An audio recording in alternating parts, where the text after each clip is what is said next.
The tradition started when I was 16 and Mom broke her wrist 2 days before Thanksgiving. "Sarah can handle it," she announced from her recliner, prescription painkillers making her drowsy. She's been helping me cook for years. Helping meant peeling potatoes and setting tables. It didn't mean preparing a feast for 23 relatives with zero notice and no guidance. But somehow I managed it, staying up until 3 a.m. the night before, crying over burnt rolls, serving a meal that was edible if not elegant. "Sarah did such a wonderful job," everyone praised. "You're so lucky to have such a capable daughter." Mom beamed as if she trained me personally. Dad nodded approvingly. "Next year we'll let Sarah handle everything. She's clearly got a gift for this." I was exhausted, stressed, and had missed the entire holiday while frantically cooking and serving. But the praise felt good. Being useful felt good. Being needed felt like love. That was 18 years ago. Every Thanksgiving since, I've been the designated chef for our massive family gathering. What started as emergency help became permanent expectation. The guest list grew from 23 to 30 plus as cousins married and had children, but my role remained the same. Single-handedly prepare a restaurant-quality feast while everyone else enjoyed the holiday. Sarah's Thanksgiving became the family brand. Relatives would rave about Sarah's famous stuffing and Sarah's perfect gravy. They'd request specific dishes and dietary accommodations. They'd bring friends who'd heard about the incredible meal. The pressure to maintain my reputation grew each year. Nobody ever offered to help. Oh, they'd make token gestures. "Let me know if you need anything." But disappeared when I actually asked. They'd wander into the kitchen while I worked, sampling food and offering unhelpful commentary, but scatter when I suggested they could chop vegetables or stir something. "We don't want to get in your way," became the standard excuse. "You're so good at this, we just mess it up." The logistics alone were overwhelming. Shopping for 30 people meant multiple grocery trips with carefully calculated lists. Prep work started days in advance. Making desserts, preparing sides that could be stored, organizing cooking schedules to coordinate oven and stovetop space. Thanksgiving Day itself was a 12-hour marathon of cooking, timing, and serving. While everyone else watched football, played with kids, or relaxed with wine, I was trapped in the kitchen. I missed conversations, football games, and family moments. I ate my meal standing at the counter while cleaning dishes, long after everyone else had finished. The worst part was the criticism disguised as suggestions. "The turkey was a little dry last year. Could you make the stuffing less salty this time? Aunt Marie's rolls were better, but yours are fine." They treated me like hired catering staff, not a family member who was sacrificing her entire holiday for their comfort. By my mid-20s, the physical demands were crushing. Cooking for 30 people requires professional-level stamina and organization. I'd collapse into bed Thanksgiving night, exhausted and resentful, while everyone else had enjoyed a relaxing holiday.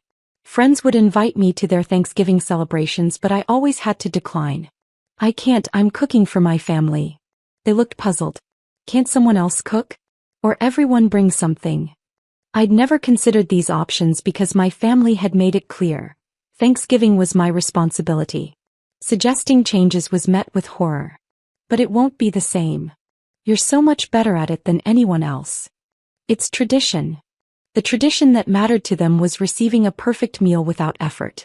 My tradition of working while they relaxed was apparently sacred. College provided temporary relief. I had legitimate excuses to miss some Thanksgivings. But even then, family members would call asking for recipes, complaining that Thanksgiving wasn't the same without Sarah's cooking. The guilt trips were intense.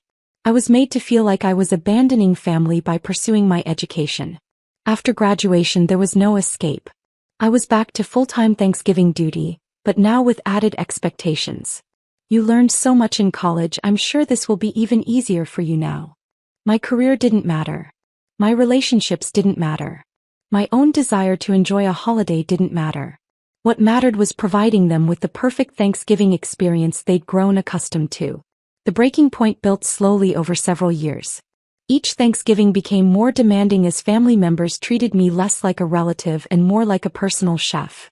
They'd make special requests, dietary demands, and last-minute changes without considering the extra work involved. 3 years ago, my cousin brought her new boyfriend who was extremely picky about food. She handed me a list of his dislikes and allergies, expecting me to accommodate a complete stranger's preferences. When I suggested he could bring his own food or eat what he could from the available options, she was appalled. "Sarah, don't be difficult. It's Thanksgiving.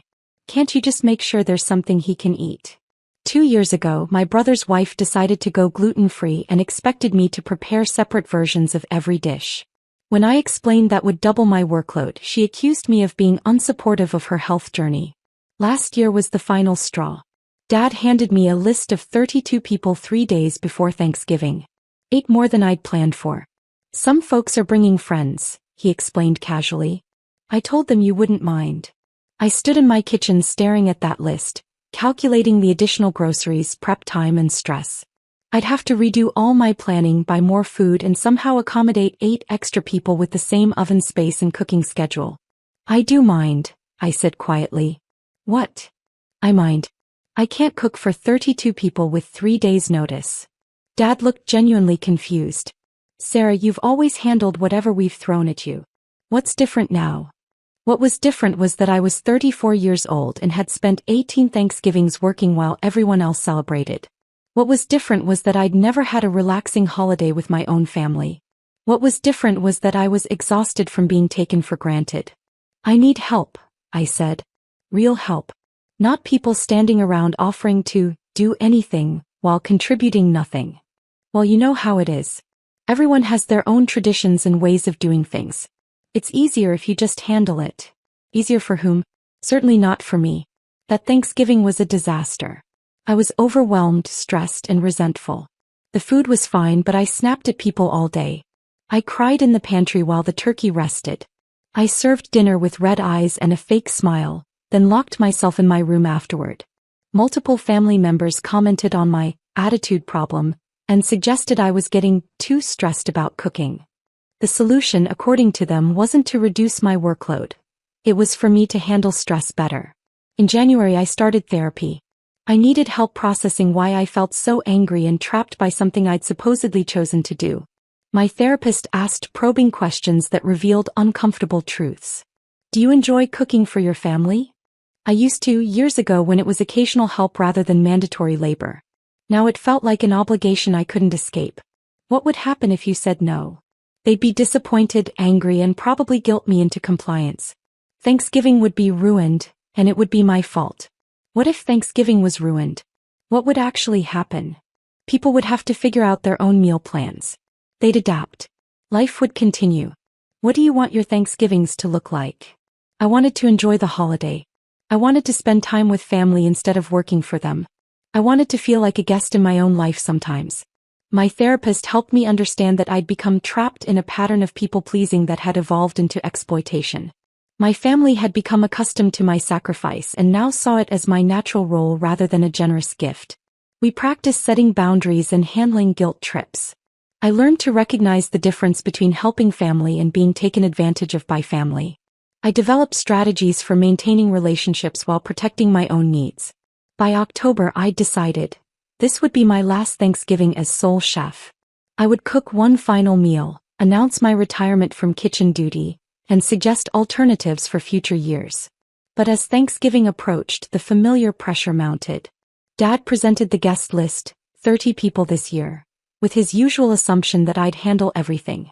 Mom chimed in with special requests and dietary restrictions. Relatives called with their traditional demands for favorite dishes. The expectation was so absolute, so unquestioned, that I found myself falling back into old patterns. I started planning menus and making shopping lists despite my resolution to quit.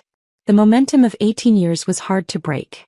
3 days before Thanksgiving, I had an epiphany while standing in the grocery store. I was buying ingredients for a meal I didn't want to cook, for people who wouldn't appreciate the work involved, during a holiday I should be enjoying instead of enduring. I abandoned my cart and went home. That evening I called my best friend from college. "Are you doing anything for Thanksgiving?" "Flying to Portland to visit my sister." "Why? Can I come with you?" She was surprised but delighted. "Of course. But what about your family's big dinner? Aren't you cooking for like 50 people? 30. And no, I'm not cooking for anyone this year." Booking a last-minute flight was expensive, but it felt like buying my freedom. I packed quickly, left my kitchen empty, and prepared for the confrontation that would inevitably come. Wednesday evening, Dad called with final details. Cooking starts at 4 a.m., right? Uncle Bob's bringing his new girlfriend and she's vegetarian, so make sure there are plenty of options for her. Oh, and Cousin Jennifer's kids are all going through picky phases, so maybe some plain pasta as backup. Actually, Dad, I won't be cooking tomorrow. Long pause. What do you mean? I mean, I'm not cooking Thanksgiving dinner. I'm going out of town. Sarah, this isn't funny. 30 people are expecting dinner. Then 30 people need to figure out alternative arrangements. You can't just abandon the family. It's Thanksgiving. I'm not abandoning anyone. I'm taking a break from being the unpaid caterer. The conversation escalated quickly. Dad was angry, then panicked, then furious again. He cycled through guilt trips, accusations, and desperate pleas. How could I be so selfish? Didn't I care about family? What were they supposed to do now? I stayed calm, just like my therapist had taught me. You could order catering. You could make it potluck. You could go to a restaurant. You could ask someone else to host. Families across America manage Thanksgiving without having one person do all the work. But you're so good at it. And everyone's counting on you. Everyone's counting on me to sacrifice my holiday for their convenience. That's not fair, and I'm done with it. I hung up before he could respond. My phone immediately started buzzing with calls and texts from other family members who'd been alerted to the crisis. I turned it off. Thursday morning at 3 a.m., instead of starting turkey prep, I was in an Uber heading to the airport. Instead of calculating cooking times and oven schedules, I was buying coffee and settling into my window seat. Instead of sacrificing another holiday to other people's expectations, I was finally putting myself first. The guilt was intense during takeoff. 18 years of conditioning doesn't disappear overnight.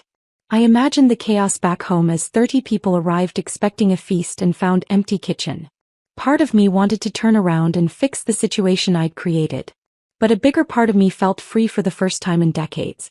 Portland was beautiful. My friend's sister had a small gathering, just 8 people, where everyone contributed something. I brought wine and helped with cleanup afterward. We played board games, took walks, and actually enjoyed each other's company instead of just consuming food someone else had prepared. It was the most relaxing Thanksgiving I'd had since I was 15. My phone, when I finally turned it back on Friday, contained 47 messages. They ranged from angry to hurt to desperate to manipulative. The story I pieced together was predictably chaotic. The family had gathered Thursday expecting their usual feast. When they realized I wasn't there and no food was prepared, panic ensued. Some people left to find restaurants, most were closed. Others raided my parents' pantry for whatever they could find. A few relatives went to grocery stores and bought pre-made dishes. They ended up with a hodgepodge meal of store-bought turkey, instant mashing potatoes, canned vegetables, and frozen pies. It was, according to multiple messages, a disaster, and the worst Thanksgiving ever. Several family members blamed me for ruining the holiday. Others were hurt that I'd left without warning. A few were angry that I'd abandoned family during a time when we're supposed to be together. But buried among the guilt trips and accusations were a few messages that gave me hope. My cousin Mark, I never realized how much work you put into Thanksgiving. I'm sorry we took you for granted. My Aunt Linda, I understand why you needed a break. We should have helped more over the years. My brother, Mom and Dad are furious, but honestly, I'm proud of you for standing up for yourself. The most telling response came from my teenage niece. It was actually kind of fun figuring out dinner together. Like a cooking adventure. But Uncle Dave burned the rolls and Grandpa complained the whole time. Over the following weeks, family dynamics slowly shifted. Some relatives remained angry and refused to speak to me. They couldn't forgive me for disrupting their comfortable arrangement. These were people who had valued me only as a service provider, and without that service they had no use for me. Others began to understand what they'd been asking of me all those years. They reached out with apologies and invitations to smaller, more manageable gatherings where cooking duties were shared. My parents took the longest to come around. They felt embarrassed by the Thanksgiving disaster, and blamed me for making them look bad in front of relatives. It took several honest conversations before they could see the situation from my perspective. We never asked you to cook for everyone, Mom protested during one particularly difficult phone call. You didn't have to ask. You expected it and I delivered. For 18 years. But you seemed to enjoy it. I enjoyed feeling useful and appreciated. I didn't enjoy sacrificing every Thanksgiving while everyone else relaxed. We didn't know you felt that way. This was the hardest part to accept, that they genuinely hadn't considered my experience. In their minds, I was fulfilling my natural role as the family caretaker. They'd never questioned whether that role was fair or sustainable because it worked for them. Eventually, we found a new equilibrium. Thanksgiving became a potluck where everyone contributed according to their abilities. Some people brought appetizers, others handled sides, a few managed desserts. The host, rotating annually, provided the turkey and coordination. The meals weren't as elaborate or perfectly coordinated as my solo productions. But they were more enjoyable because everyone participated. People appreciated the food more when they understood the work involved. Children learned to help instead of just consuming. Most importantly, I got to be a family member instead of kitchen staff. I could sit with relatives, watch football, play with kids, and actually enjoy the holiday I'd been working through for nearly 2 decades.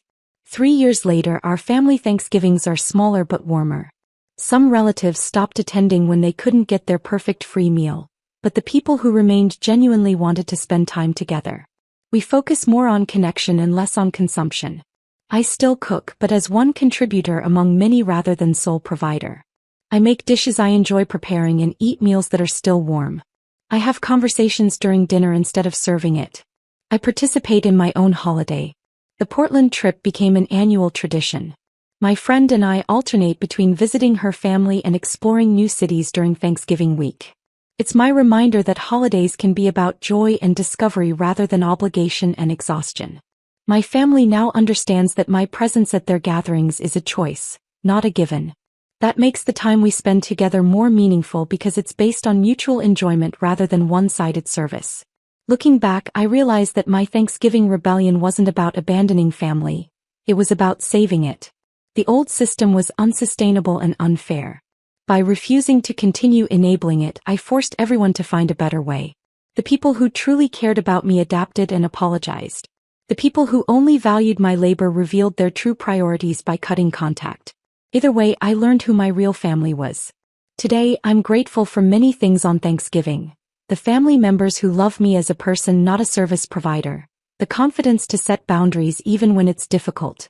The freedom to enjoy holidays instead of enduring them.